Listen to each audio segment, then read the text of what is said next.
speaker galome zona star question zale sumri le parukna chana tan kan minister zom tak personal and administrative reform department changtu hena ka zona chu pakhatna sarkar department sanga post ruak omte no kha tumna aomem panina post thar siam create tumna aomem pathumna aom chuan engtinge tinie lome Chang Turin Achang tu Deputy Chief Minister Zaom tak puton rea some. Good Speaker, members Zaom tak Dr. Wonderton Puya zo na na cha na kha Sarkar Department sang duaya post ro abikin promotion quota le limited departmental examination LDE quota te hichu no kha ring ani amai ro chu direct recruitment quota big ero hi chu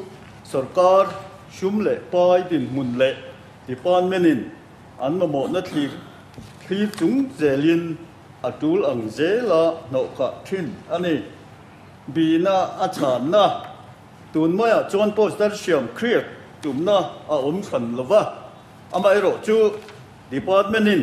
anmo na le sum le pai din mun azir zel a post rock o post har siam create chung chang hi ngai to thin ani si na cho om cho dinge ti ka ni tu na khan a chang fia sa in the fair Zo bela zo Turin acquisition lei tu Dr. Wonderton Puya some. speaker galome kazo bel na chu MPSC hian eng post chin nge a recruit thin panina MSS SB hian eng post chin nge alak thin pathumna department talin eng ang chin nge lak ani ti hi ani tina to pe na chuan Mizoram Youth Commission sang hi le pariat ta din hi adin tu adin tira changa thok kho te hi ngai reng mai hian kan lo ma kan mamo le mai ai hi tuna zo na pani na min chana ang khan a chu lang ze langai tu zinga khan min rin lut ve thayem ti kha kan zo tan hi Zo bel zo Turin member Zaom tak ulal gin sa haral te some. Speaker kalome DPNR chang tu minister zam tak chana tan ka zo bel na chu heng te hin ni Mizoram IS ka dar post in zat nge om Mizo IS in zat nge tuna hian kan nei ti le Mizoram sarkar tuna hian IS in zat nge om ti kha ania tin pu speaker hela hi han zo bel le ka duwa MCS ka dar post in zat nge om MCS post ruak eng zat nge om post ruak om chuan fill up tum na omem ti kha ka zo bel na ni Opposition lamin fa phar velo he male kan hoi thin chewa zo bel zo Turin member Zaom tak Dr. Jidar Thin sa some. Speaker kalome COVID-19 kan kriat ma khanin kan CM Zaom tak du sakna wangin health department hianin post zasari velai kha kan post ro ka kanin tai lo em wangin no kha phal na kha min han pe ni mai ro chu COVID-19 wangin kanin dai lo le na chungin no kha thei kha ani talowa kan thia chuwang chuan tuna hianin doctor te nurse te health worker te technician te kanin dai lo health department hi ne department tam koi mo lo ti na nilvin mi khring dil tu kan nia bial tina hun tina sub center te health worker te technician te doctor te kan mo na asanga na staff nurse te chuwang chuan he tiang ang bo ruak hinima ila kan mo zual a hi priority min pe thengem ti he kan minister Zaom tak personal and administrative reforms department sang tu kan zo tani thầy ang chang turin chang tu minister jom tak deputy CM puton le kan shome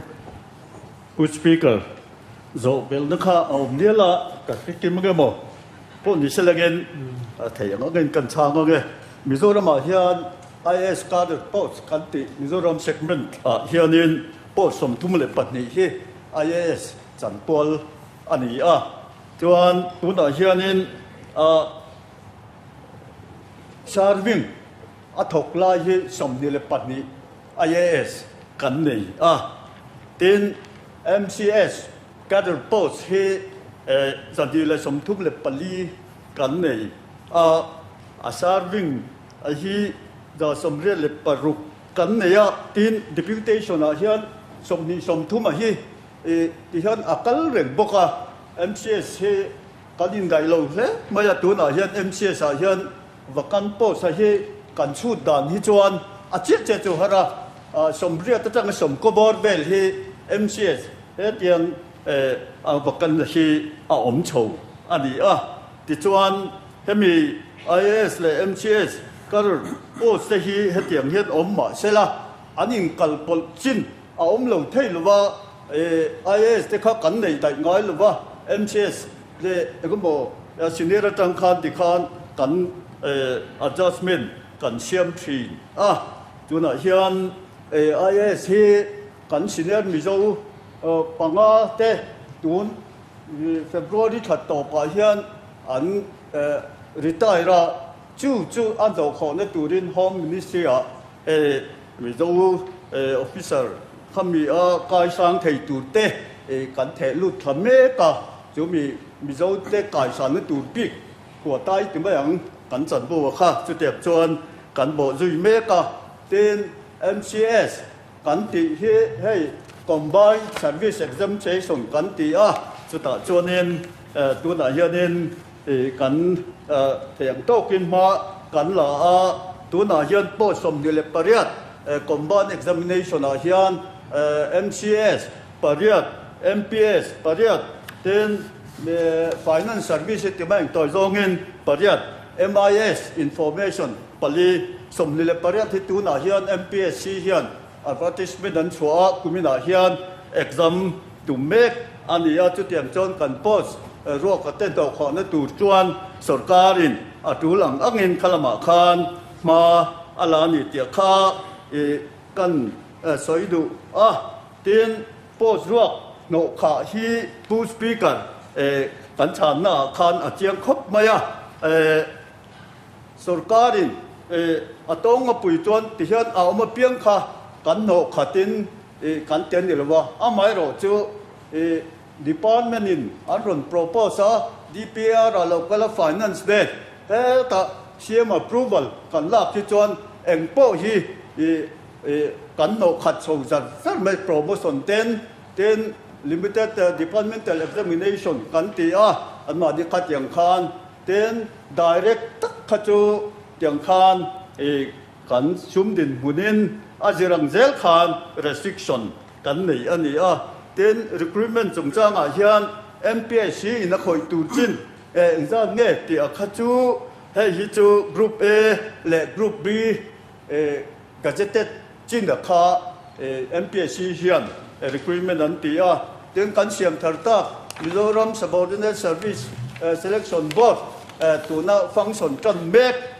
in a recruitment ti to chu group B non gazetted ho kha an ni ten departmental DPC kan ti departmental promotion committee ina an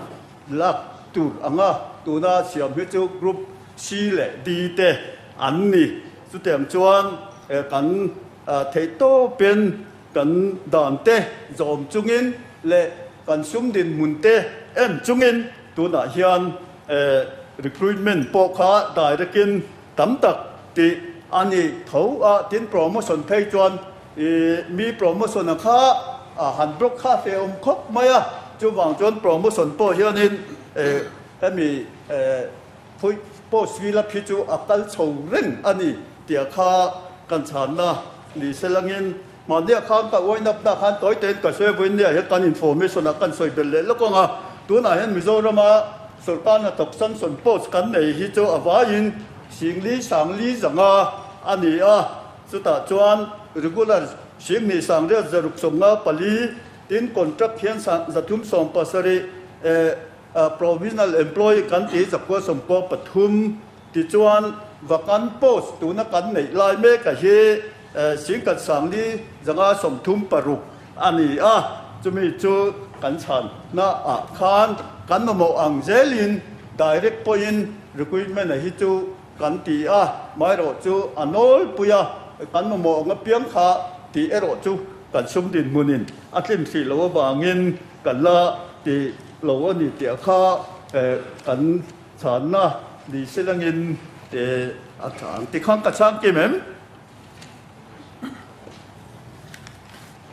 tin ta phai not bel tu le